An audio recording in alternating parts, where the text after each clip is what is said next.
¿Qué tal? ¿Cómo están con todos? Muy buenas noches.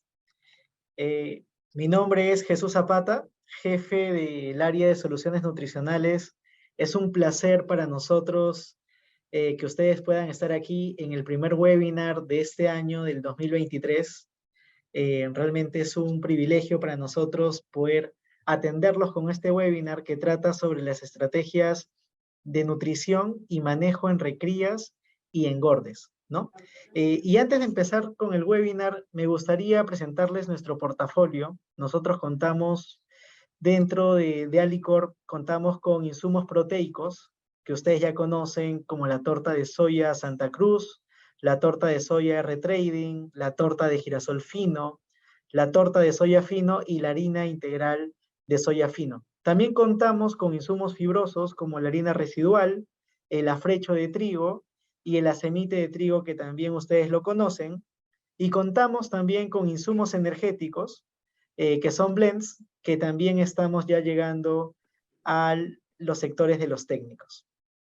Sin más que decir, eh, nos acompaña en esta exposición, vamos a ver en la siguiente lámina, Augusto Torero, que ya muchos de ustedes lo conocen, es un profesional muy reconocido en el sector, cuenta con más de 30 años de experiencia en el sector de monogástricos, es de la Universidad Agraria La Molina, con amplia experiencia en los sectores de nutrición, producción pecuaria, macro y microinsumos, y dedicado también como asesor de empresas en la producción porcina por más de 20 años, ¿no? Sin más que decir, le doy el pase a Augusto Torero, que nos va a brindar esta exposición. Muchas gracias. Hola Jesús, buenas noches con todos, gracias por la presentación. Como en las veces anteriores, breves comentarios antes de iniciar, ¿no? Vamos a tener una presentación de más o menos 60 minutos, luego 10 minutos para las preguntas que ustedes vayan poniendo en el chat, para poder tenerlas todas resumidas al final, y luego les solicitamos por favor llenar una breve encuesta, donde además dejarán sus datos para poder contactarlos a futuro en caso de algún requerimiento técnico. Vamos con la siguiente, por favor. Como les dije, las preguntas, ponerlas en el medio virtual, no necesitan tomar fotos, pueden hacerlo si desean, pero todo el material va a ser compartido. La siguiente, por favor. Algunos nos conectaremos desde el celular, ahí están los detalles, cómo hacerlo y sobre todo cómo acceder al chat, ¿no? En la pantalla de sus celulares pueden marcar chatear y colocar ahí las preguntas. Y si están en la computadora, bueno, en la base del Zoom aparece el chat y pueden poner la pregunta en forma directa o comunicarse con algunas de las personas que están apoyando mientras nosotros hacemos la presentación. Vamos a iniciar con estrategias de manejo y nutrición para la etapa de recría. Este tema que hemos escogido es crítico en este momento. Venimos de un año algo complicado y un inicio de año bastante más complicado para los temas de alimentación. Todos lo hemos vivido, hemos tenido zozobra con el abastecimiento de alimentos, pero ya el año la situación se va normalizando y eso nos permite enfocarnos en la parte donde tenemos el grueso de alimentación, entre la recría y el engorde. Vamos a iniciar hablando de la recría, con bases para una recría exitosa, luego vamos a poner foco en la atención temprana y finalmente vamos a hablar de las metas y necesidad de intervención si nuestros números no son del todo adecuados. La siguiente, por favor. Una recría exitosa comprende alimentación, salud, la calidad del animal recibido es clave, dependemos mucho de cómo nos trate la maternidad, una adecuada distribución de los cerdos que recibimos, ¿no? Todas estas tienen impacto crítico, mayor o menor según el momento, ¿no? Pero lo interesante y lo que tienen que llevarse a casa es que si alguna de estas recomendaciones no se toma en cuenta, no vamos a sumar el resultado que esperamos. La siguiente, por favor. Empezamos con las bases de la recría exitosa. Primero, el cerdo destetado de calidad. Luego, cómo lo vamos a distribuir. Y finalmente, cómo vamos a asegurar una adecuada ingesta de nutrientes. La que sigue. ¿Qué cosa es un destetado de calidad? Es un cerdo sano, viable, uniforme, el conjunto, el lote. Tenemos que verlo uniforme no solo en peso, en tamaño, en longitud, ¿no? y que además tengan todos una edad más o menos homogénea. Por eso pongo ahí peso y edad adecuados. La siguiente, por favor. Un cerdo sano debe haber cumplido con los programas de bioseguridad, ¿no? Y hoy día ya las granjas más grandes del Perú, y ojalá en el futuro todas, tengan separado el sitio 1 de los sitios 2 y 3. Y ese sitio 1 debe ser sano, ¿no? Y cubrir todos los planes de vacunación para los cuales el Perú es endémico, ¿no? Hablamos acá de, bueno, ya no todo el país necesita vacunar cólera, pero sí erisipela, parvovirus, leptospira, algunos, además de micoplasma y circovirus, algunos vacunamos Gleiser. Es necesario que ese cerdito que llegue a la recría ya casi no tengamos que tocarlo, que todo en lo posible sea hecho desde la maternidad. La siguiente. ¿Qué cosa es un cerdo viable? Un cerdo viable es aquel que tiene la habilidad y capacidad de alimentarse solo, ¿no? No hay que estar dándole alimento en la boca, no hay que perseguirlo para que coma. Es el animal que llega y come, ¿no? Es un animal vivaz, corre cuando nos acercamos, reacciona a nuestra actitud, luego es curioso, se acerca, nos olisquea, nos mordisquea, etc., ¿no? Y los cerdos viables se destacan normalmente por la uniformidad del lote. Ahí les dejo marcado, dale clic por favor, Alejandro, el cerdo marcado, que el cerdo viable, el punto crítico es que veamos que es capaz de comer, ¿no? Si no sabe comer, tenemos un problema. El siguiente, por favor. Cuando hablamos de edad y peso adecuados, miramos el lote completo. En el Perú, la mayoría de las granjas tecnificadas y medianamente tecnificadas destetamos entre 21 y 28 días, ¿no? En la curva óptima, la producción lechera de la madre tiende a decaer alrededor del día 24, ya no necesitarán tanta leche, el animal empieza a comer, por ahí que para las unidades pequeñas el destete a 28 es más adecuado, para las muy grandes el destete a 21 por los volúmenes y por la posibilidad de tener demasiada exigencia sobre la cerda lactante. Les pongo ahí peso mínimo de 4.5 kilos, pero mínimo, mínimo real, es decir, el cerdo de 4.4 no lo quiero ver, el de 4.5 lo acepto porque ya asumo que tiene capacidad de comer, pero ojalá la media estuviera entre 6 y 6.200 y nuestro cerdo más chiquito fuera de 5.5. ¿No? Como no siempre es probable, porque eventualmente nacen vallicos, nacen cerdos pequeños, deberíamos poder aceptar un 4.5 como mínimo.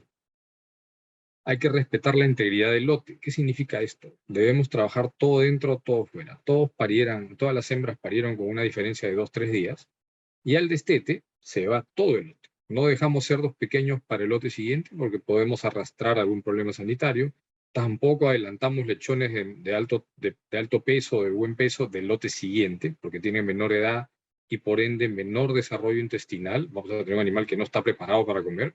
Puede pesar mucho, pero su aparato digestivo no está listo y por lo tanto no ganaríamos nada adelantamos. Entonces debemos enfocarnos en que llegan las marranas, nace un lote, se desteta lo mejor posible y se va el lote completo. De manera que la maternidad queda vacía, hace descanso y espera un nuevo lote. Y nosotros llenamos un cuarto de recría o galpón de recría, como lo quieran manejar, en un solo viaje. No metemos después de 3 días tres cerditos más que no va a agarrar un peso, etcétera, ¿no? Integridad del lote, así se maneja. La siguiente, por favor. ¿Qué podemos identificar al destetar? Normalmente lo he visto, yo trabajo en campo. ¿Qué tenemos normalmente? Llega la camioneta, el camión, o a veces dentro de la misma operación vienen los cerditos caminando y los colocamos en las jaulas o en las zonas donde vamos a destetar y empezamos a observarlos un buen rato. Tenemos los animales normales, activos, curiosos, viables, que aprenden a comer, llegan o lisquean el alimento, de repente ya habían mordisqueado algo de alimento seco en la maternidad. Algunos hacemos lo que se llama creep feeding, que es dar alimento en maternidad para acostumbrarlos. Eso de ahí no deberían preocupar. Generalmente son los de mayor tamaño, empiezan incluso a pelear entre ellos, generan cierto estatus social. Eso es lo normal. Tenemos los cerdos de hospital, siempre hay uno con una patita hinchada, la hembra lo pisó, por ahí otro lo mordió, algún herido. Ok, una esquina, una jaula especial para ellos, y tenemos un lote de cerdos pequeños. No están enfermos, son viables, comen, pero pesan menos que los demás. Estos animales pueden haber nacido más pequeños, que es lo que nosotros llamamos el vallico, o simplemente no desarrollaron bien, pero no tienen ningún problema al momento del destete. Les he hablado de 3 grupos. El grupo que nos debe quitar el sueño es el número 2, el grupo poco competitivo. Este puede ser un animal normal, puede ser grande o pequeño, pero es un animal que no sabe comer o que no aprende rápidamente a comer. Entonces, ese es el grupo de cerdos que al destetar tenemos que ponerle un ojo encima. La siguiente, por favor. Hay recomendaciones para cada grupo. El grupo normal, que puede ser el 85% de la población, prácticamente ni siquiera necesita alimentación especial. Hay que darle de a poco, sí. No se le puede llenar el comedero, hay que tirarle alimento en una bandeja para que aprenda si es harina o si es peletizado, que se familiarice con el alimento, aprenda a comer. ¿Okay? El grupo hospital, dependiendo de cuál sea el problema, necesitará más fuentes de calor, bebederos extras y papilla. Muy probablemente papilla. Los pequeños, un cerdo más chico, pero viable, que sabe comer. ¿Hay que abrigarlo un poco más? Sí. Van todos juntos hacia un lado. ¿Y necesitan papilla? Sí, también. Menos días que el grupo hospital. El poco competitivo, de nuevo, ese es en el que tenemos que fijarnos. ¿Cómo detectamos un cerdo competitivo? Puede que esté en el grupo normal, puede que esté en el grupo pequeño. Tenemos que ver quién no come y empezar a separarlos. El grupo competitivo lo vamos formando de a pocos, sacando los cerditos que no vemos que coman, que les vemos el abdomen pegado, que están ahí medio llorando, que se acercan al chupón y tampoco saben beber. Ese necesita más temperatura. Ese necesita más veces el estímulo de alimentación y necesita papilla más días. Vamos a las siguientes imágenes. El cerdo competitivo no está enfermo, demora en aprender. Él disfrutaba más tomar leche con su madre que estar destetado en un grupo donde no conoce a nadie y que además tiene que cambiar su modo de alimentación. Como les digo, los vamos identificando, se les pinta el lomo, se les observa. Algunos fabricantes de alimento en las primeras dietas ponen pigmento, rojo, azul, amarillo, obviamente orgánico. Y está hecho, ese manejo está hecho para identificar quiénes no comen. El que no se pinta la boca, ni siquiera mordisqueó el alimento. Segundo paso, mirar los abdomen. Si el abdomen está pegado, el animal no comió. Entonces ahí es donde tenemos que trabajar con ese cerdo, porque puede tener buen peso, como les digo, no está enfermo, pero como no sabe comer, se empieza a quedar, y en una semana pesa 1 kilo menos, 1,5 kilos menos del peso que tuvo al destete. Y ese animal nos va a complicar el desarrollo de todo el lote, porque va a terminar lastrando el peso promedio. Vamos a la siguiente, por favor. El uso de papilla. Estoy seguro que todos los granjeros aquí van a mirarme, y ahora no recomiendas la papilla. Bueno, antes yo la recomendaba, pero ahora la recomiendo de manera selectiva. No les doy papilla a todos. ¿Por qué? Porque hay un grupo de cerdos, como hace un par de láminas lo vimos, el 85% de los cerdos ya están preparados para comer alimentos secos. Entonces, ¿por qué retroceder a papilla? No se olviden que la papilla es una mezcla 50-50. 50% de agua, 50% de alimento. Es decir, está diluido. ¿Qué fantástico para que beban? No lo dudo. Pero el animal se puede acostumbrar a comer solo papilla y prolongamos la etapa de adaptación al punto que el animal no va a querer seco cuando le cambiemos al seco. Entonces prefiero orientar la papilla solamente al lote de enfermos o al lote que no sabe comer. Es una excelente herramienta. De hecho, muchos podemos agregar en esta agua con la que diluimos el alimento acidificantes, saborizantes. El cerdito se anima, sí, pero lo que nosotros queremos es que coma rápidamente alimento seco. Entonces, la papilla es solo una ventana de adaptación que en función del tipo de cerdo, si es un cerdo hospital o si es un cerdo que no come, durará 4, 5 o de repente 6, 7 días. Pero no deberíamos darles a todo. Otro detalle de la papilla es que debe ser de preparación homogénea. Y nadie me va a dejar mentir aquí, es muy común que llenamos un comedero y agregamos agua encima. No sabemos cuánto alimento echamos ni cuánta agua echamos. La papilla no es uniforme. Si vamos a usar papilla, hay que preparar un balde de volumen conocido, cantidad de alimento conocido, cantidad de agua conocida, mezclar afuera y pasar por los platos de lechón, que normalmente le decimos platos rojos, porque muchos fabricantes los hacen rojos, y ir como quien reparte el rancho, ¿no? Cucharón acá, cucharón acá, cucharón acá. A todos les vamos a dar la misma mezcla. ¿Qué genera esto? Que se echa poco, que el cerdo en 45 minutos debería habérselo comido, lo que no se come se retira, se lava el comedero, se deja que seque y se le vuelve a dar 2 o 3 horas después, dependiendo de la cantidad de animales, dependiendo de la frecuencia que uno quiera usar y dependiendo de la condición del cerdito. La idea es que es una etapa de transición. Hay muchos que dicen, no, estamos en papilla. Y papilla, papilla, papilla, y no se dan cuenta que el cerdo se está llenando la panza de agua, cuando lo que queremos es que tengan sólidos que se traduzcan luego en músculo, en acumulación de grasa dorsal para energía, etc., ¿no? Entonces, ojo con el manejo de la papilla. La siguiente, por favor. Adecuada ingesta de nutrientes. Les pongo una foto donde todo el mundo pelea por la comida. El tema de la dieta adecuada lo hemos escuchado montones de veces. Yo presentaba una gráfica que era una escalera, que probablemente la vamos a ver en la parte de engorde, decirles tantos días de esto, alimentar por presupuesto, dieta con lácteos, granulometrías adecuadas, acceso al alimento, cantidad de bocas. Todo eso lo hemos conversado varias veces en distintas presentaciones.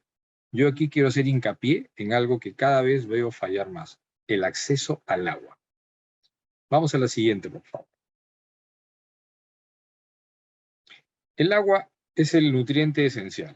Todo el mundo me dice, no hay soya, uso girasol o pescado. No hay maíz, usaré hominy, de repente algo de grasas, galleta, fideo, hay montones de alternativas.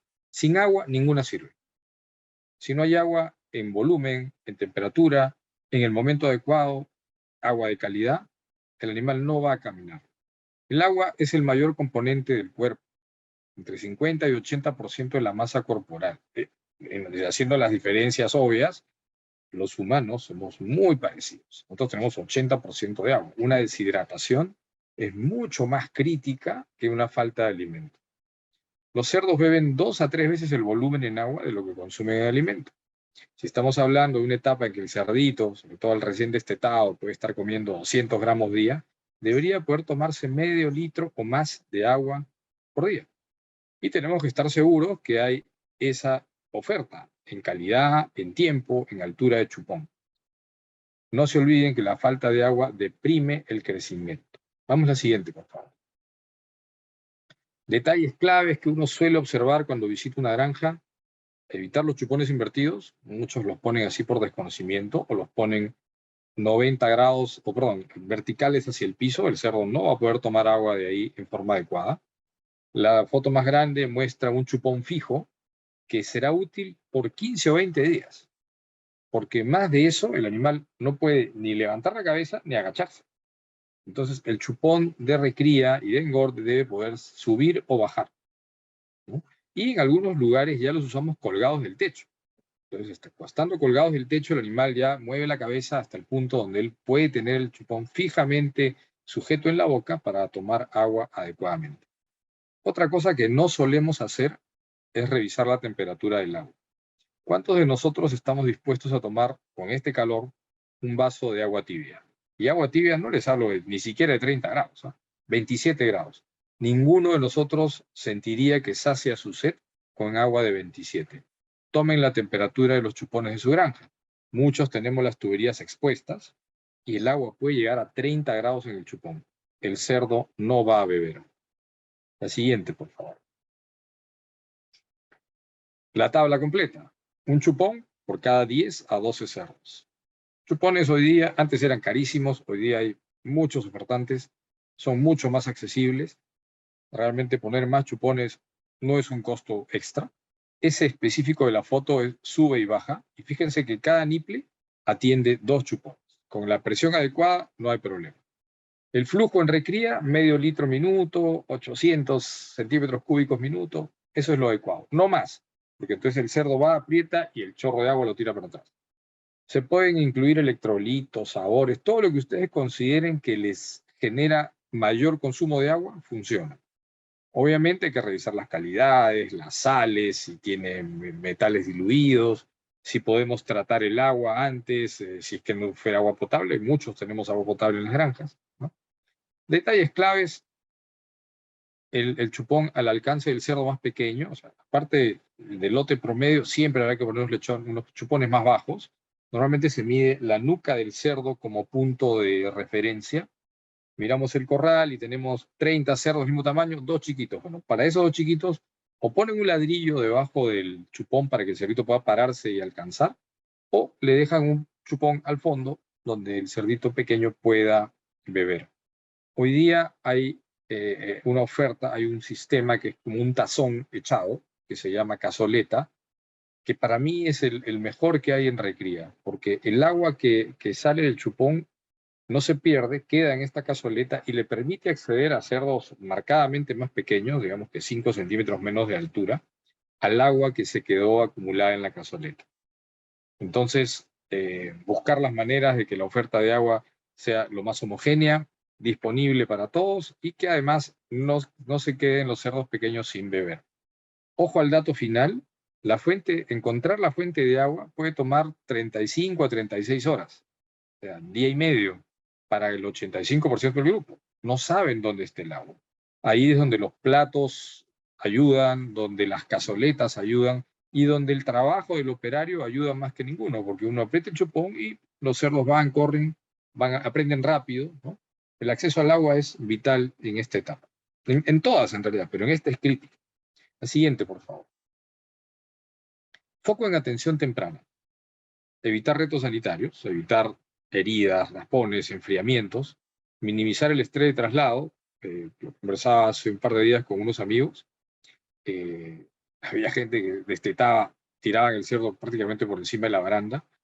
Ojalá pudiéramos simplemente levantar el borde de la paridera para que el cerdito salga caminando. Es lo mejor, arrearlo, que él camine, que camine en grupo. Vemos montones de videos en internet. Sería lo mejor. Estar cargándolo para subirlo a un vehículo ya es un estrés. Al cerdo no le gusta que lo coja. Y obviamente este foco en atención temprana debe asegurar una buena adaptación en los primeros 10 días post-destete. La siguiente, por favor. No se olviden que si tienen preguntas las vayan colocando en el chat para que al final el equipo que ven ahí los nombres, todos los alipecuarios van a poder atender, a tomar sus preguntas y yo poder absorberlas. ¿Qué tenemos que mirar en atención temprana?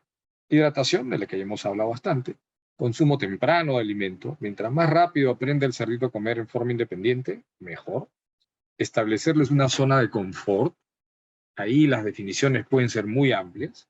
Trabajar con temperaturas adecuadas y observar que estén adecuadamente instalados. La siguiente, por favor. Consumo temprano. Bandeja o comedero. Ojo al detalle. Ofrecer alimento 4 a 6 veces al día. ¿Cuántas veces al día lacta un lechón? Entre 18 y 20 veces al día, cada 40 minutos, una marrana emite ese gruñido especial y ofrece leche a los lechones. Nosotros pasamos a un destete donde el cerdito tiene ese ritmo de consumo. ¿Podríamos darle 18 veces al día? Difícil, pero sí 4 o 6, ¿no? Acercarnos, incentivar al cerdito, o sea, el sonido del alimento que cae, sea en harina o en pellet, en el comedero, golpear el comedero con una mano, no hacer un escándalo, ¿no? O sea, golpear levemente, llamarlo y poner poco. La ley no, la recomendación siempre fue poco y frecuente. ¿Ok? Entonces hoy día poco y frecuente es, como dice ahí, medio kilo por cada 40 lechones, o sea, es casi nada. Pero también tenemos un lechón con un estómago muy pequeño, entonces tenemos que hacerlo que se anime, que come, ok, y que hasta que se quede con hambre para que a las 2 horas venga de nuevo por algo más. ¿Ok? Y frecuente porque son 4 o 6 veces, algunos se dan el tiempo, tienen un personal bastante más comprometido y pueden ir hasta 8 veces al día, o tienen dividido el personal en gente que solo da de comer, gente que solo limpia y un par de volantes que nos manejan la parte ambiental, ¿no? Alimentación en bandeja a partir del día 3 post-destete. ¿Qué cosa es la bandeja? Muchos de nosotros ponemos al pie del comedero una suerte de alfombra, que puede ser una tira de caucho ancha, gruesa, donde se echa el alimento encima. También puede ser una bandeja de madera, triple A, que se lava y que se desinfecta entre lote y lote y que vive 6 meses, porque a los 6 meses está tan enmohecido que hay que botarlo a la basura. Que tiene bordes donde tiramos el alimento y que le sirven al cerdito como motivador para comer. Porque el cerdo naturalmente busca en el suelo. Le cuesta todavía levantar un poco la cabeza e ir al comedero. Entonces esa bandeja puede ayudar, sin ser vital, a que el animalito, oye, mira, este es el alimento, ¿no? Entonces le van dando ahí en la bandeja y finalmente termina metiendo el hocico en el comedero. Como les digo, viven poco, pero son bastante útiles, sobre todo ahora que cada vez tenemos más destetados por marrana y que al tener más destetados por marrana también tenemos los pesos un poco comprometidos, ¿no? Si la marrana antes nos daba 10, 12 lechones de 6 kilos, y hoy día nos dan 14, estamos hablando pues de 5.8, ¿no? Esos 200 gramos pueden ser muy importantes a la hora de destetar. La siguiente, por favor. Consumo temprano. Bandeja, plato rojo, plato metálico. Si queremos aumentar la oferta, miren ese tubo de PVC cortado por la mitad. Simplemente oferta de alimento, que el cerdo aprenda. Y un detalle, no se olviden, el cerdo en esta etapa está acostumbrado a comer todos a la vez, que todos lactaban a la vez. Entonces, comederos de difícil acceso, donde entra un solo animal a la vez, no son los más recomendables en esta etapa. Queremos que coman como comían antes. Van a pasar a seco, pero queremos que todos coman juntos, para que vayan aprendiendo. Entonces, un comedero lineal, como ese tubo de PVC que está cortado ahí, que es totalmente artesanal, fíjese, unas armellas para que no se voltee, ayuda. La siguiente. La zona de confort. Espacio, espacio de comedero, calidad de aire, ventilación, evitar el sol y pisos limpios. En ese corral que ven ahí, sobre el lado izquierdo de su pantalla, tienen un comedero muy especial, es un comedero de alimento semisólido, es lo que es más moderno en el mundo, es un tanque en la cabecera del galpón con alimento que, aparte de estar semi húmedo, está acidificado, eso disminuye la posibilidad de diarreas. Muy buen sistema. Tiene una zona de calefacción atrás, y que no está cerrada. El cerdito, esas cosas negras son las lámparas infrarrojas, y tiene una tapa. El cerdo escoge si quiere más calor o menos calor. Él decide, ¿no? El animal decide. Algunos son más calurosos, otros tienen frío. Entonces el animal decide dónde está la zona de confort, dónde se echa, y si quiere tiene el alimento al lado. ¿Hay ventilación? Sí, fíjense, son techos altos y se logra apreciar un poquito en la foto los sistemas de apertura y cierre de ventanas, ¿no? Bajo sombra 100%, el sol les gusta a los cerdos, sí, pero les afecta a la larga. Y el piso limpio. El piso limpio significa ese piso de slat, por ejemplo, donde las heces y la orina caen solas, el animal defeca, orina, y todo cae por la ranura. Y donde hay heces pegadas, el mismo animal al caminar tira todo para abajo. Eso le da una mayor comodidad al animal. No tiene una zona llena de guano en una esquina del corral que donde él no puede echarse, le molesta el olor, etc. Todo eso se suma y genera lo que nosotros llamamos una zona de confort. La siguiente, por favor.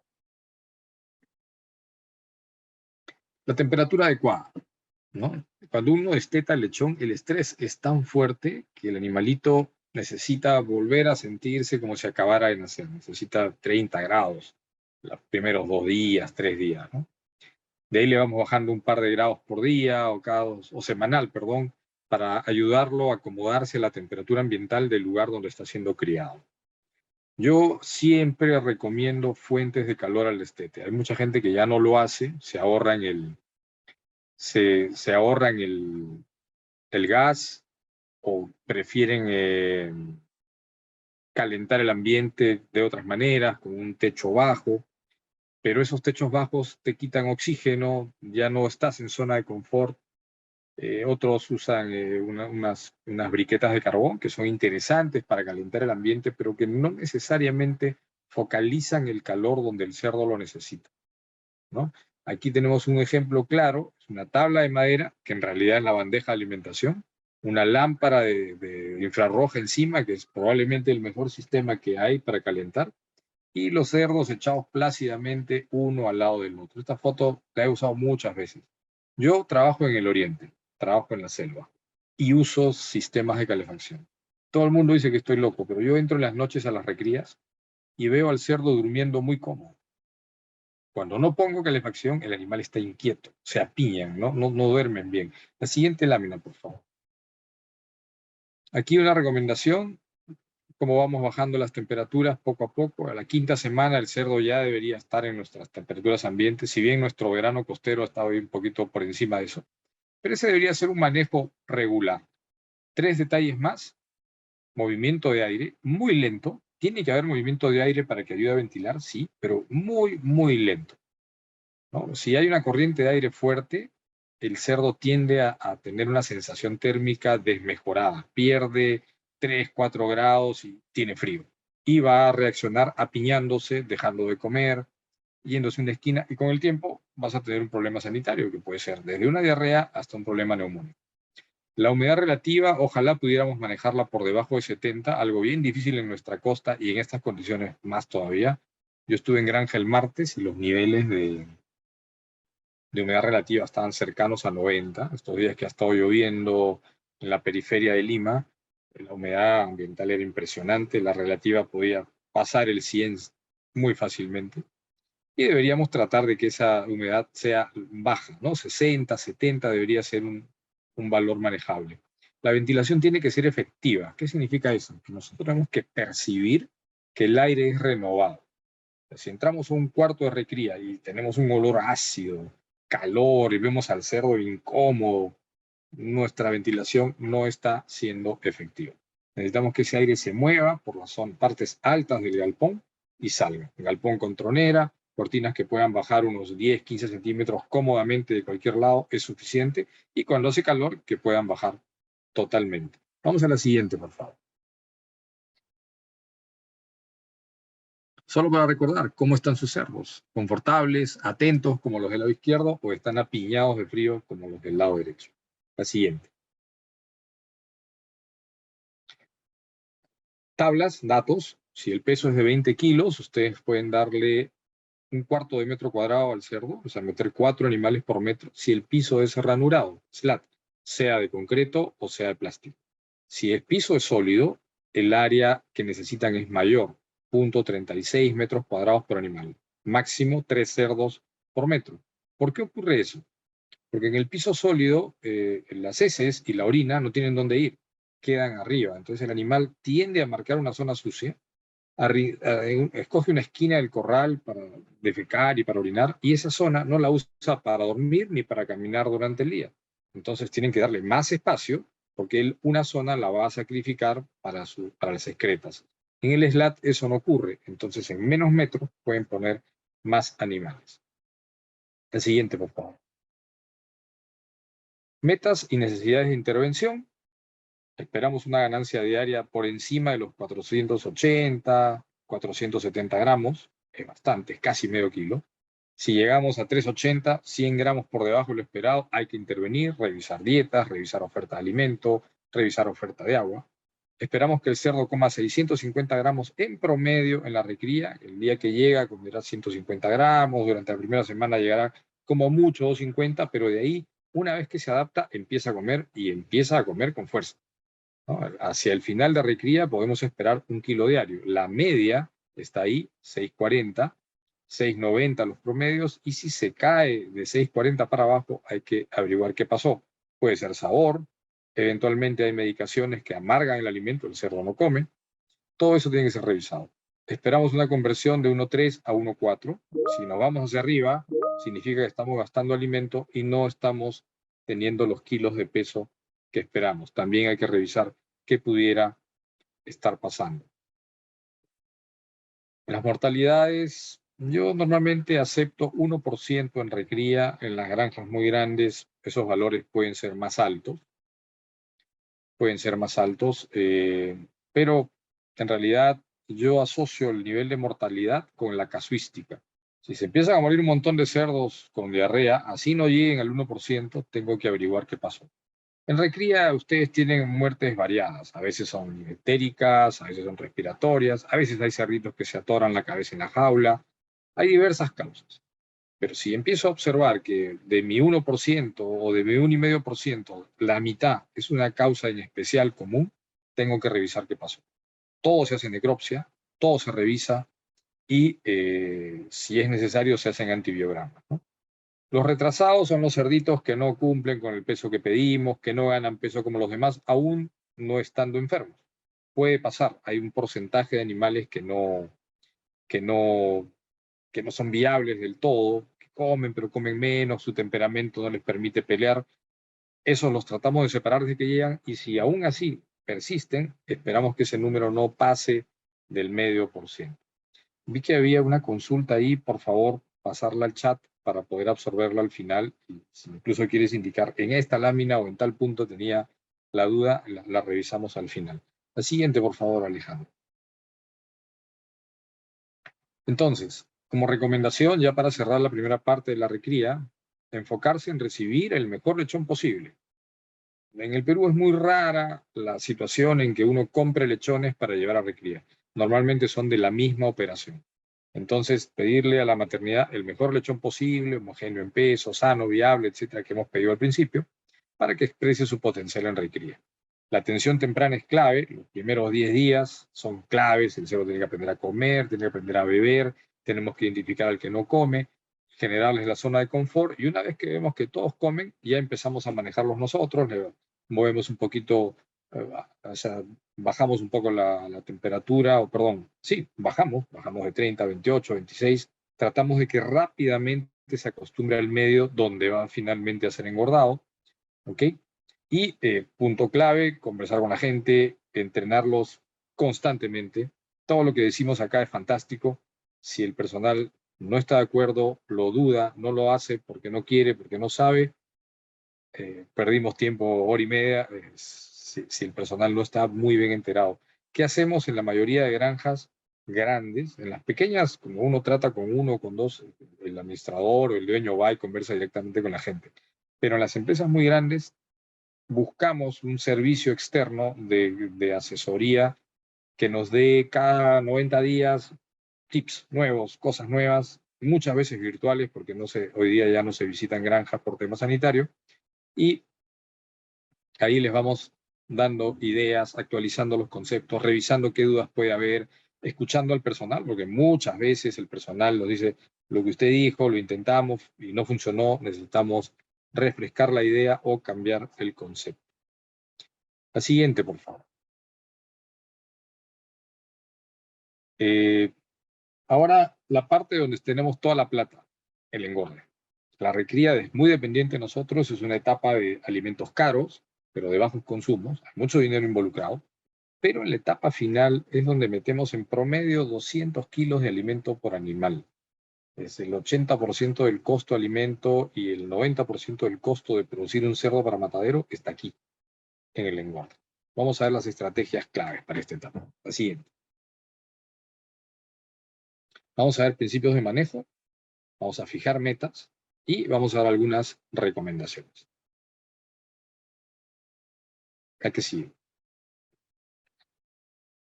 Principios de manejo que vamos a revisar: alojamiento, alimentación, la regulación de comederos, que es cada vez más crítica, y finalmente vamos a hablar un poco del producto final. La que sigue, por favor.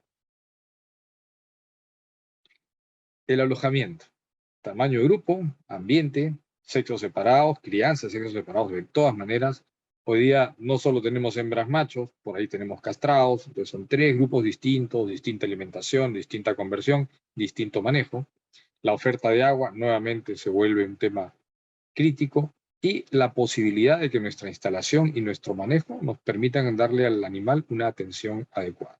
Esa foto que ven ahí es impresionante, hay un cerdo en cada jaula. No es definitivamente el alojamiento perfecto, pero es un sistema que en algunos países se puede ver cuando el vendedor tiene mercados muy pequeños y muy localizados, ¿no? Va transportando, llega a un sitio, baja un cerdo y sigue, ¿no? Al siguiente baja 2 y va, y evita tener que seleccionarlos corriendo en la tolva, ¿no? Vamos a la siguiente. Tamaño de grupo. Antes hablábamos de grupos pequeños. Yo conozco algunas granjas en el Perú hechas alrededor del 80-90, donde los engordes, aunque no lo crean, eran corrales de 10. Y los he visto en algunos lugares en Europa donde hay unas crianzas muy, muy especiales, muy específicas. Hoy día hablamos de grupos de 40 o 50 que incluso están asociados al tipo de comedero. ¿Ok? El tipo de comedero, la gran mayoría de acero inoxidable o piezas metálicas, están diseñados en función de cuántas veces el cerdo va a volver a comer y que permita que todo el grupo pase por el comedero, ¿no? Entonces hoy día trabajamos con grupos de 40 o 50 animales e incluso mayores. En grupos más de 50 observamos cierta desigualdad, requieren en muchos casos más oferta de comederos, en algunos casos hasta alimentación automática, pero dependerán de lo que uno hace para engordar. O sea, o diseña un engorde especial o de repente adapta un galpón que ya tenía. La idea es que uno tenga en mente dos cosas: que el cerdo pueda comer tranquilo y que a la hora de la venta no tenga uno que corretearlo como si fuera un rodeo, 150 metros para poder agarrar un animal, porque eso genera lesiones, mortandad y pone en riesgo al personal, ¿no? Los grupos grandes, como les digo, requieren menor inversión en corrales, pero la identificación de animales, la carga para la venta, salvo que vendan de corrido, o sea, que vendan todo el lote, que no es normal, se complica. Vamos a la siguiente, por favor. Un buen ambiente para el cerdo implica ni frío ni calor. ¿Okay? En el frío el cerdo come más. Si está recién llegado de una recría con piso plástico, que es lo que la mayoría tenemos, donde la sensación de térmica del piso plástico es neutra, ni le quita ni le da, de hecho hasta lo calienta un poquito, y lo pasamos a un corral de cemento frío, obviamente hay un problema y mientras el animal se adapta y todo, se va a poner peludo unos días, va a comer un poco, no va a querer comer, va a tratar de apiñarse por frío. No es la mejor manera. Si encima de eso le metemos agua para lavarlos, porque suelen ensuciarse, no estamos haciendo bien las cosas. Ni frío ni calor excesivos. El frío los obliga a comer más, serían los costos, gastan alimento en termorregularse y hasta cierto punto podrían engrasarse. Si hace mucho calor, yo enfrento esa realidad en la selva, dejan de comer, se come porque tienen hambre, pero el mismo metabolismo, el alimento le genera calor corporal y el animal come menos, demoramos en vender. Entonces hay que buscar el alojamiento lo más cómodo posible en términos de diseño, en términos de tamaño de grupo, en términos de ventilación y hasta en la forma en que son manejados, ¿no? O sea, si se lavan, si se bañan o no se bañan, si racionamos de repente a las 5 de la mañana y no a las 7 o a las 9, y sobre todo, cómo movemos el aire. Todavía veo yo gente que tiene todo el año la cortina arriba, y eso definitivamente afecta mucho al animal, ¿no?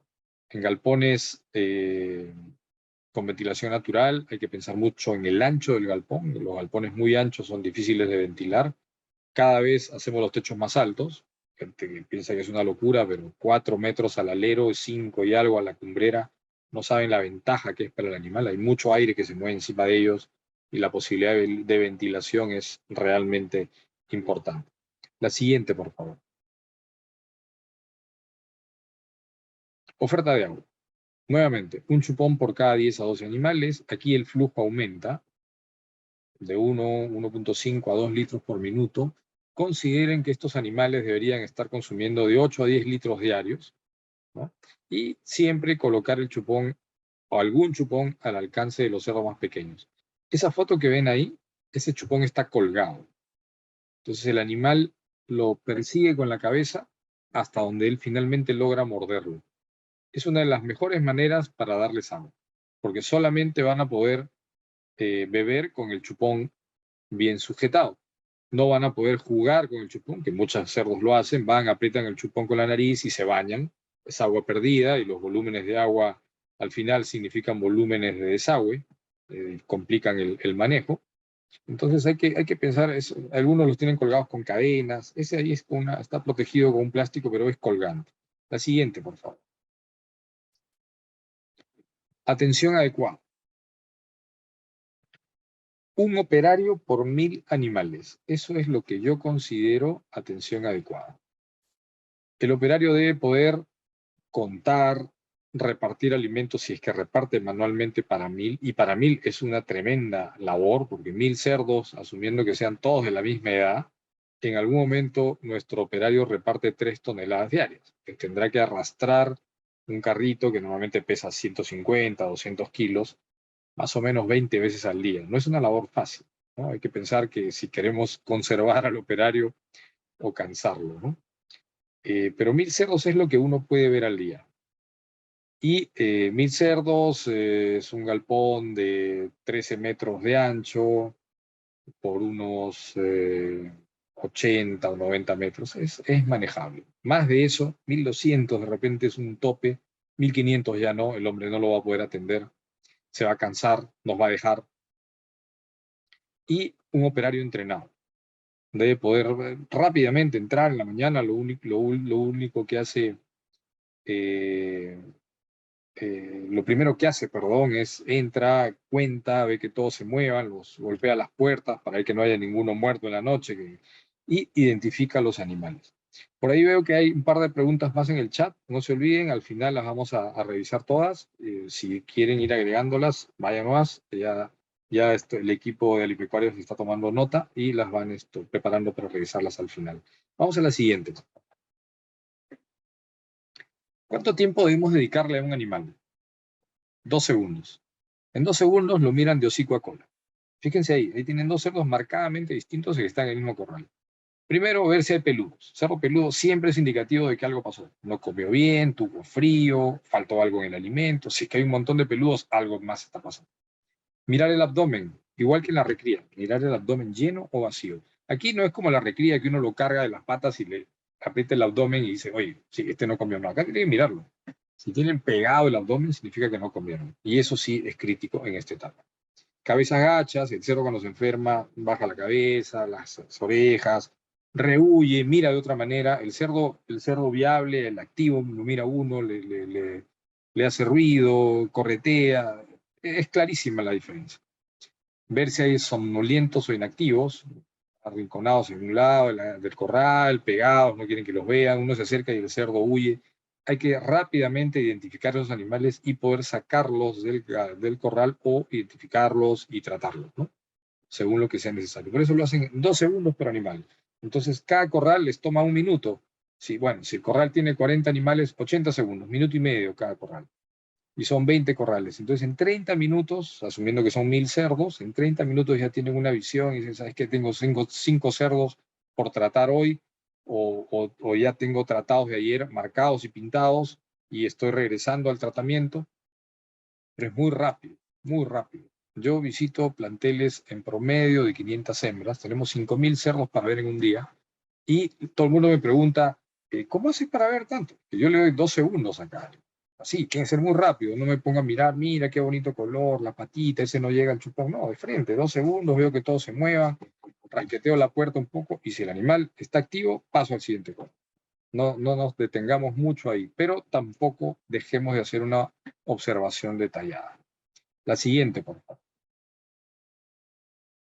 La misma foto que vimos hace un rato, acceso al alimento, pero aquí con algunas indicaciones adicionales. 5 centímetros de espacio de comedero por cerdo alojado. No estamos hablando solo del número de bocas, sino es un cálculo matemático de cuán largo tiene que ser el comedero para que los cerdos tengan todos opción de comer en su momento. Les sugiero una prueba. Pongan una persona al lado del comedero y cada vez que un cerdo se acerque a comer, háganle una raya. Píntelo con spray porque a veces los marcadores o sea, el animal rehuye y se va al comedero. Haga algún spray. Al final del día, tienen zapatos ahí todo el día, van a ver que tienen cerdos con muchas rayas y cerdos con mucho menos rayas. Algunos con 8 rayas, los dominantes, los grandes, se acercaron 8 o 10 veces al comedero. Y los otros, los más chicos, los desiguales, se acercaron 2 o 3 veces. ¿Qué implica eso? Que no hay espacio suficiente de comedero en su corral y que no hay espacio para que los más pequeños lleguen a comer. ¿Qué significa eso? Que la cola, el cerdo chico, va a ser cada vez más numeroso en el corral. Y que los grandes van a ser cada vez más grandes y que de repente a la hora que se hagan un promedio de peso, no lo van a notar porque tendrán uno de 130 kilos o 10 de 130 kilos, un grueso de cerdos de 100 y unos 30 cerdos de 90 o menos. A la hora que hacen la suma y dividen, la media les da bien bonito, 115, 118, pero tienen una cola importante, 10-12% de cerdo retrasado. Y eso está muchas veces provocado por el acceso al alimento. Hay un ancho de boca mínimo que está en la lámina siguiente y una necesidad de racionar nuevamente en forma frecuente. ¿no? Vamos a ver aquí en esta imagen el ancho de boca. Está asociado al peso del animal. Y después del peso del animal tienen que medir el ancho de hombro, porque es el tamaño de boca que le permite al cerdo meterse al comedero y que los otros no lo saquen del lugar. Si la boca es muy angosta, el cerdo grande solo va a poder meter la cabeza, digamos que hasta la mitad de la papada, a comer un poco y cualquiera que venga le mete un cabezazo y lo saca. Si la boca es muy grande, el animal se va a meter y un segundo cerdo va a meter la cabeza. Entonces el ancho de boca está asociado al tamaño de peso final del cerdo. Si van a vender cerdo de 100 kilos, que tiene 30 centímetros de ancho de hombros, la boca debe tener 32 centímetros de ancho, para que el animal se encajone ahí y nadie lo mueva y pueda comer tranquilos. Entonces tienen dos parámetros a considerar: ancho de boca y centímetros totales de comedero para que haya suficientes bocas para todos los cerdos que tienen en el corral. Vamos a la siguiente, por favor. La presentación del alimento. Yo prefiero el pellet por montones de motivos. El pellet tiene un proceso térmico que ayuda a bajar la carga bacteriana del alimento. El pellet mejora la conversión, porque es un cálculo impresionante. La cantidad de veces que el animal tiene que meter la cabeza al comedero cuando es pellet disminuye. Cuando es harina tiene que entrar más veces, meter la nariz, le puede separar el alimento, escoge lo grueso, déjalo fino. Entonces, el pellet tiene un montón de ventajas. Obviamente, no todos podemos pelletizar. Esto es un costo extra sobre el alimento. Hasta hace poco que averigüé, eran más o menos 50 o 70 soles adicionales por pelletizar una tonelada de alimento. Pero yo creo que completamente se paga porque la conversión mejora. El cerdo come lo mismo en menos tiempo. Entonces, les libera minutos de comedero para otros animales. ¿Ok? Si hablamos de comedero seco húmedo, las diferencias pueden ser menores entre alimento en harina y alimento en pellet. Pero otro detalle del pellet, como el cerdo incluso tiende a soplar sobre el alimento, porque está con la cabeza metida ahí, muchos finos se vuelan cuando el alimento es harina. Con el pellet eso no pasa. La siguiente, por favor. Regulación de comedero, los 10 primeros días, del 70 al 140. Lo interesante es que nunca se cubre totalmente la bandeja.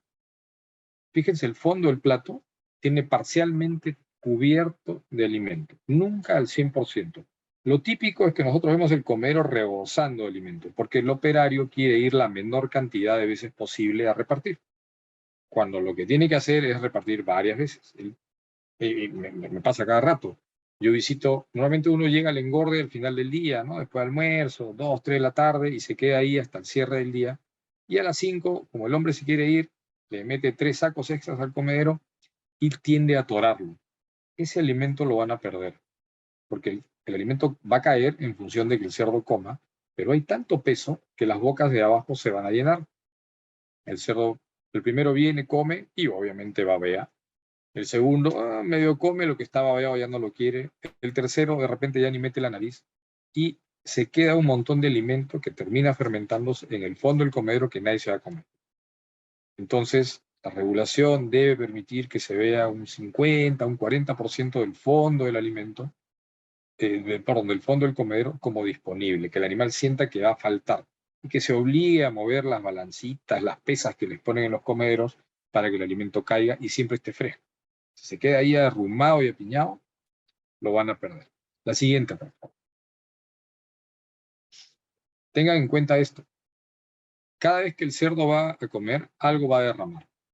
Si cada vez que va a comer derrama el equivalente a una cucharadita de té, una cucharadita de té pesa 20 gramos, eso les eleva 5% el valor de conversión. Les dije al empezar que en esta etapa el cerdo come más o menos 200 kilos. 5% de esos 200 kilos son 10 kilos. 10 kilos de alimento en las condiciones del Perú hoy día, que todavía estamos sufriendo el coletazo de los bloqueos y los incrementos de costos de macroinsumos. Hoy día una dieta de balanceado les puede costar como 2 soles 50, un kilo, ¿no? $600 más o menos. Y si ustedes pierden 10 kilos por cada cerdo de engorde, por un colmedero mal regulado, van a perder 25 soles por animal. Y el alimento es el desagüe. Es una merma importante por una mala regulación. Así que hay que tenerlo bien en claro. La siguiente, por favor.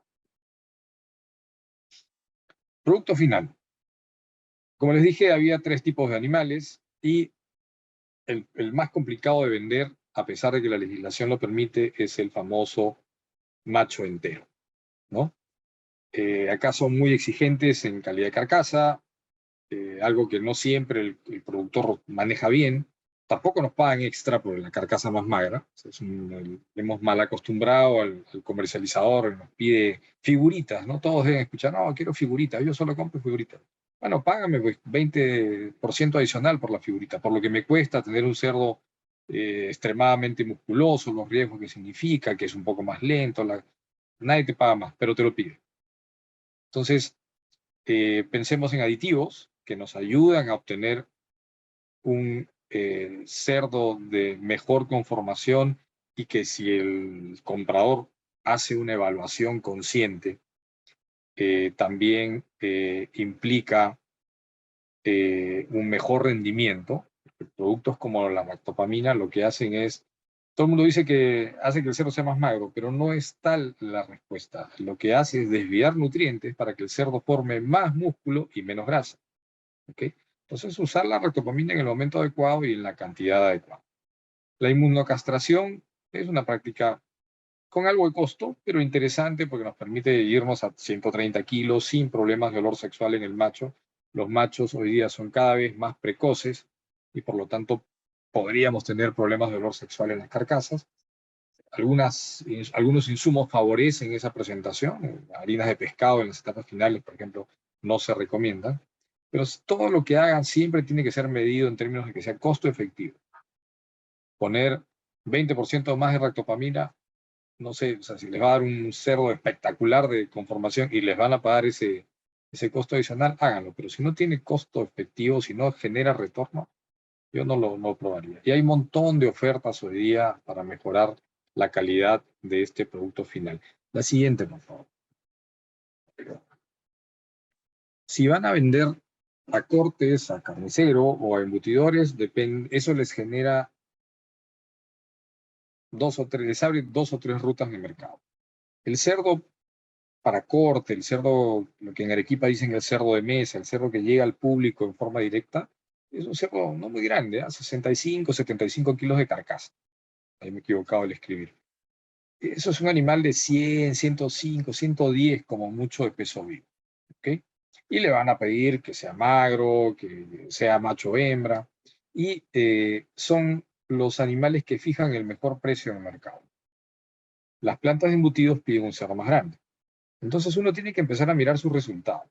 Si empieza a observar que tiene un 30% de cerdos que fácilmente alcanzan 100, 120 kilos en periodos razonables de 150, 155 días, yo vendería eso en embutidores. Porque ese cerdo grande, cuando quiera venderlo a un carnicero, no lo va a querer y me va a querer pagar menos porque efectivamente son piezas más grandes que para el carnicero son difíciles de vender. Pero el embutidor sí aprecia ese animal. Entonces uno tendría que empezar a segmentar su venta. Vender una parte, lo más pesado, al embutidor y el cerdo de mediano tamaño al carnicero. El cerdo grande suelen pagarle menos y el embutidor también le va a pagar menos, pero usted va a recuperar la inversión y va a tener un retorno adecuado en base a los kilos extras que le va a sacar a esas carcasas. No se olviden que los granjeros no vendemos cerdos, no vendemos patas, no vendemos orejas, vendemos kilos de carne. Entonces, mientras más kilos vendamos, mayor retorno tendremos. La siguiente, por favor. Metas y niveles de intervención, tal como lo vimos en la recría. Ganancias diarias promedio para esta etapa de 860 gramos. ¿Cuántos pueden decir que tienen esa ganancia? Yo sé que son muy pocos. En las operaciones que yo veo, luchamos sobre los 780, nos cuesta mucho llegar a los 800, básicamente por la realidad sanitaria, pero ahí estamos detrás. En términos de conversión, sí, 2.5 es bastante real, es un número bastante accesible, se puede lograr. Mortalidades menores ahí falta un punto, es 0,5%, no es 5%, es 0,5%. Y si nos vamos a la media nacional, Sí, puede ser 2, sobre todo por la cantidad de granjas contaminadas con PIRS que tenemos.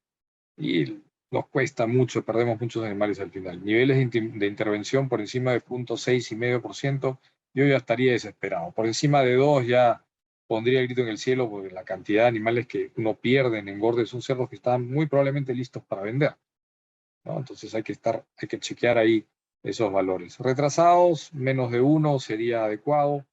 Y los niveles de grasa, sí, son bastante exigentes. En el Perú se ve bastante cerdo por debajo de 15, pero porque no pesa mucho.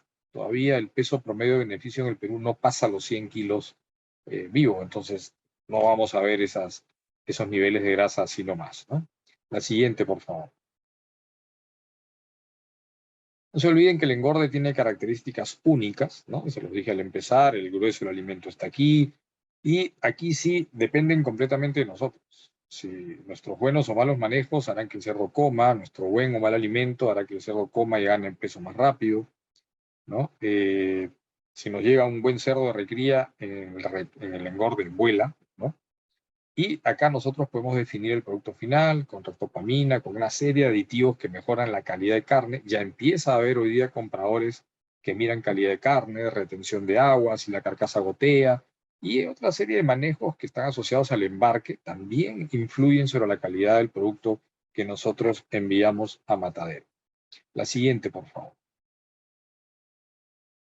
Ya en la etapa de recomendaciones. Alojamiento adecuado, área adecuada. Aquí hablamos en la recría vimos la lámina, pero no mencionamos el engorde, 1 metro cuadrado por animal en piso sólido, y si el piso tiene ranura o slat, sea de concreto o de plástico, podemos hablar de 0,8 metros por animal hasta los 100 kilos. Algunos que tienen sistemas de ventilación pueden hablar de hasta 0,6, pero yo particularmente no lo recomiendo. Es muy complicado. Llega un momento que el animal pesa tanto que ya casi ni se puede mover.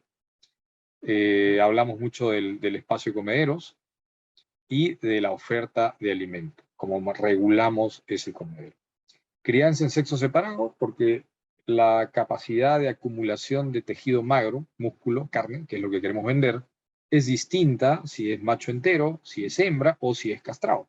El castrado es el menos eficiente en acumulación de tejido magro. Entonces el castrado requerirá menos dietas de alto valor que sí requiere el macho entero. Entonces, no les podemos dar a todos la misma alimentación. Si tienen los 3 tipos de cerdos en la granja, porque algunos tienen 3 tipos de clientela, tienen que trabajar, si usan la misma dieta, distintos momentos de cambio de alimento. Y si pueden, y si el tamaño se los permite y el manejo lo permite también, una dieta diferenciada para cada tipo de animal. Sexo, o sea, macho entero, hembra o cerdo macho castrado, ¿no? Y obviamente mirar el tema económico, porque si nos van a pagar extra por el castrado, porque de repente nuestro mercado es de embutidores o es gente que tuvo mala experiencia con olor sexual de macho, entonces si nos van a pagar extra, nos vamos a todos castrados. Pero no se olviden que el castrado come más. ¿Ok? Y la parte que nunca hay que olvidar, el personal, podríamos dar una charla entera de manejo de personal, qué cosas deberíamos detectar en la gente antes de seleccionarla. Al momento de entrevistarla para que venga a trabajar con nosotros, ya podemos decidir, o sea, podemos intuir, perdón, si el hombre va a estar o no sintonizado con la forma en que nosotros planeamos manejar la unidad. Eso es clave. Luego ver su motivación y entrenarlo, alimentarlo en la parte técnica, ayudarle a terminar, a cumplir sus labores, etcétera, ¿no? Eso es básico. La siguiente, por favor.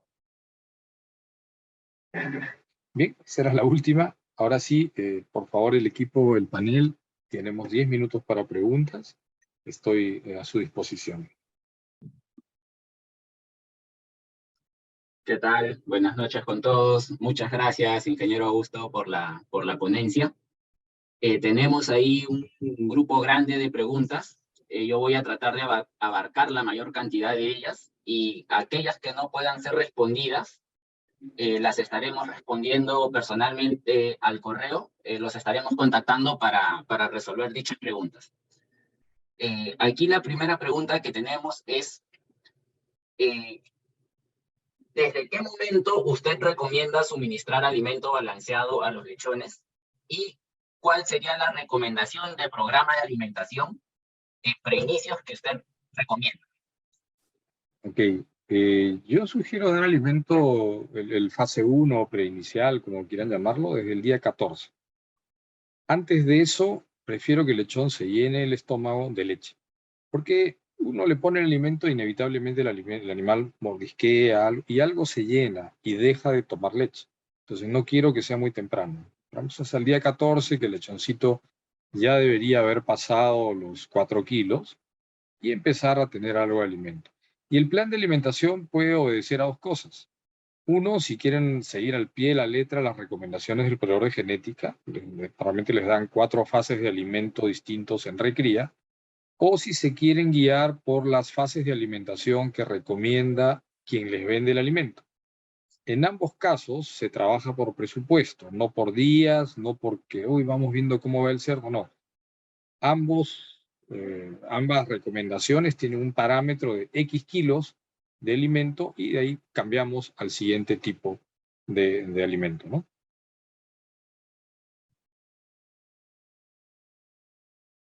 Ok. La segunda pregunta es, ¿qué estrategias con respecto a los lechones recomendaría para reducir peleas en esta etapa, ¿no? Reducir peleas y por lo tanto lesiones en esta etapa. Me estás hablando de recría, me imagino. Correcto. Hay gente que junta los lotes desde maternidad, o sea, le quitan la división a dos parideras y eso hace que los lechones se conozcan de alguna manera previos al destete. A mí no me gusta mucho porque el lechón vivo ya no tiene un pezón sino dos, porque puedes coger de una marrano de la otra y aumentas la diferencia, pero ayuda en el término de sociabilización, hay menos peleas. Lo que podemos hacer es una adecuada distribución por tamaño, como les mostré en la lámina, y poner algunos juguetes, ¿no? Se ponen pelotas de caucho, en algunas granjas cuelgan cadenas del techo con bordes plásticos para que el cerdito jale.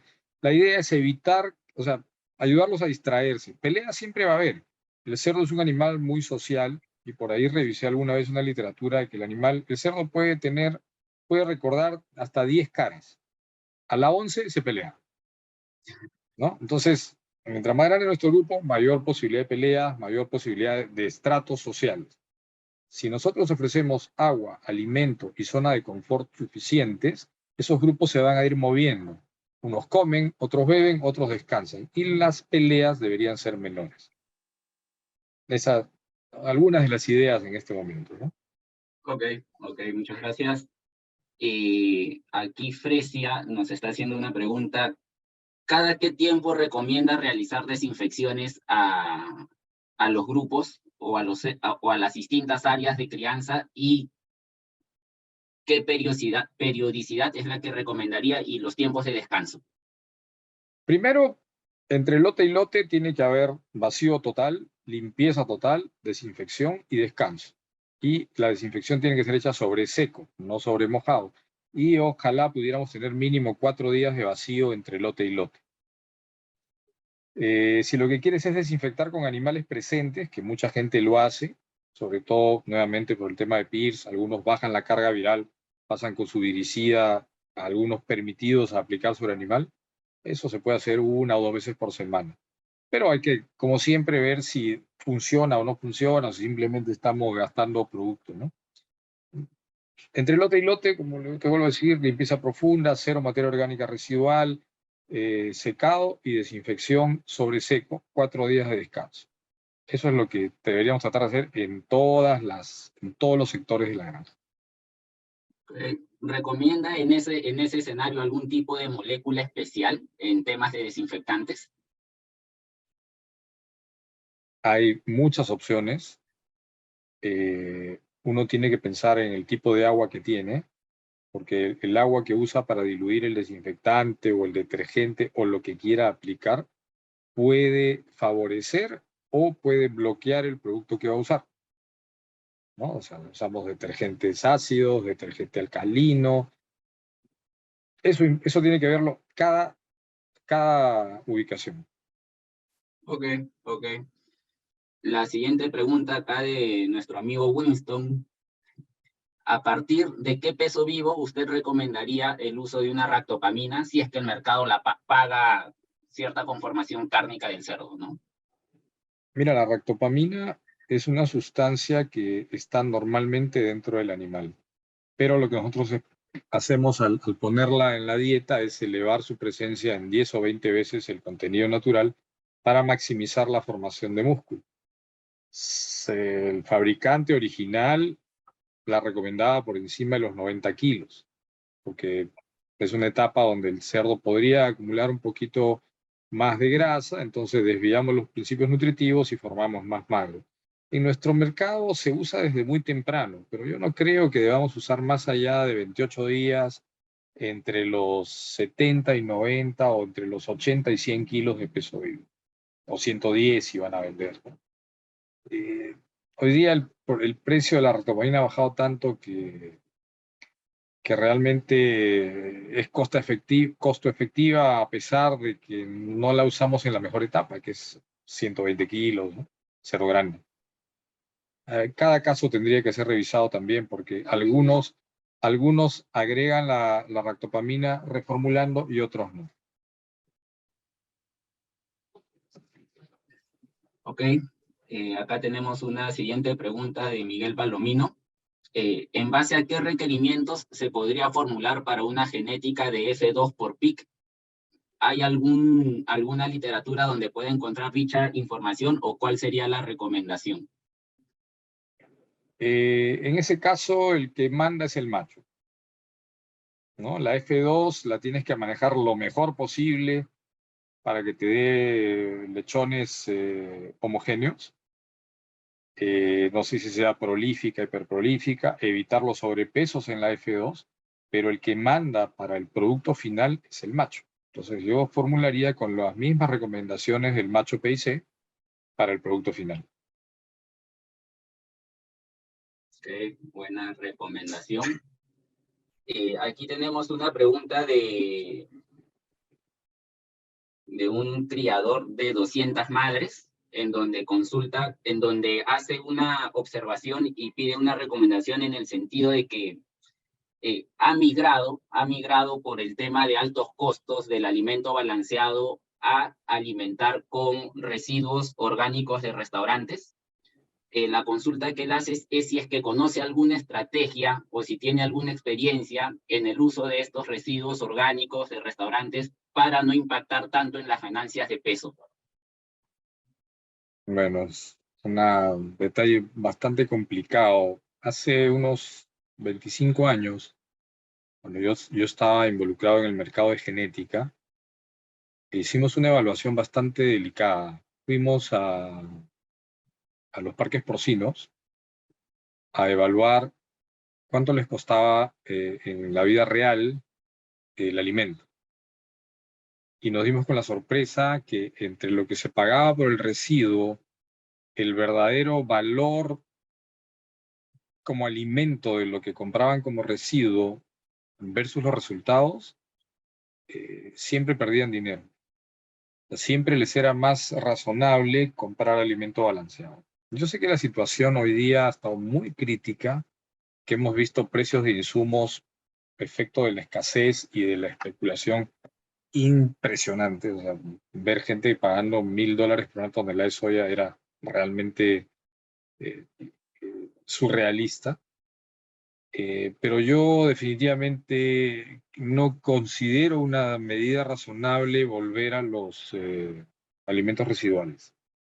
Uno debe tratar de hacer los números, lo más probable es que tenga que deshacerse de un parcial de la población que tiene para volver a alimentar adecuadamente al resto. Porque la única manera de sacar un cerdo de forma eficiente es con una dieta medida en requerimientos, en aportes, en volúmenes. Y en el residual no lo consigues. No hay forma de saberlo. Ok, está bastante claro. Aquí tenemos una pregunta. Para los parámetros que se han mostrado en la presentación, ¿de qué edad a qué edad se está considerando la recría y de qué edad a qué edad la fase de crecimiento, de acabado.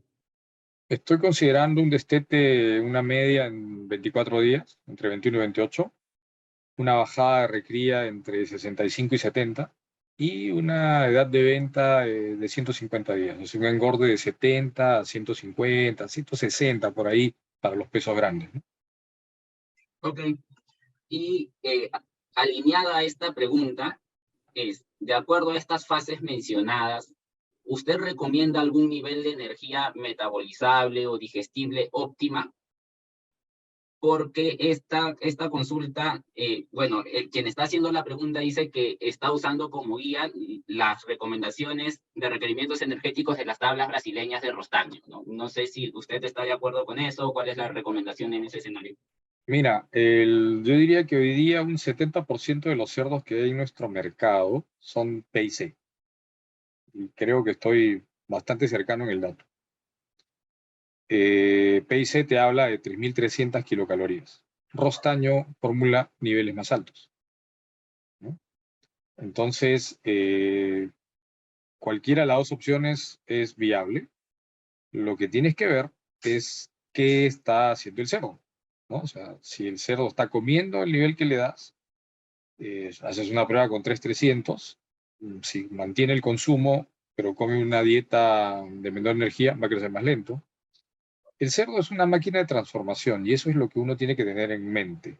O sea, uno tiene que darle un alimento que esté adecuadamente sintonizado entre los gramos de proteína y la energía, que si se fijan, si hacen el cálculo entre Rostaño y PIC, que es, como les digo, el más presente en nuestro mercado, el ratio es muy parecido.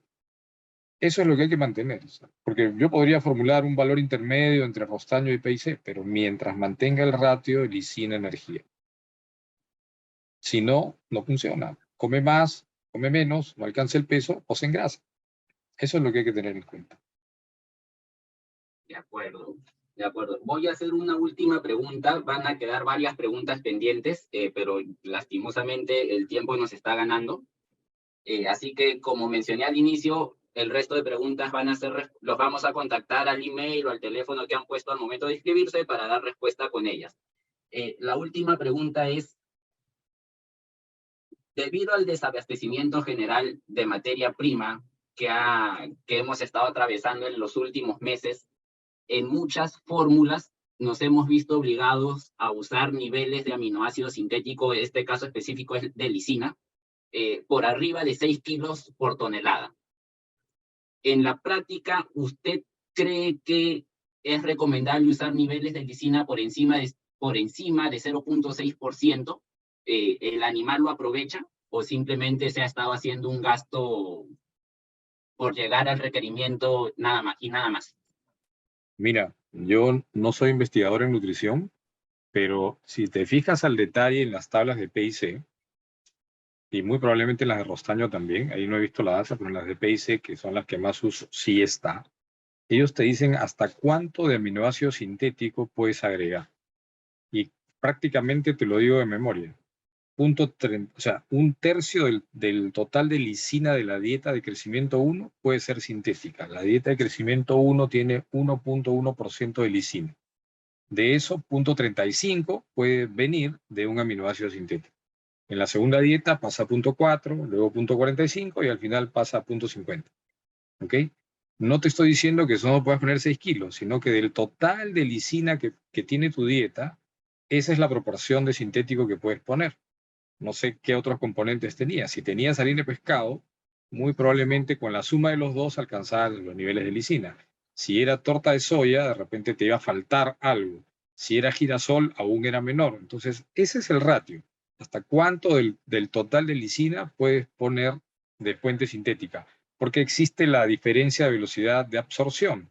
El sintético se absorbe mucho más rápido y si no está sintonizado con el resto del aminoácido o el resto de proteína de la dieta, lo vas a perder.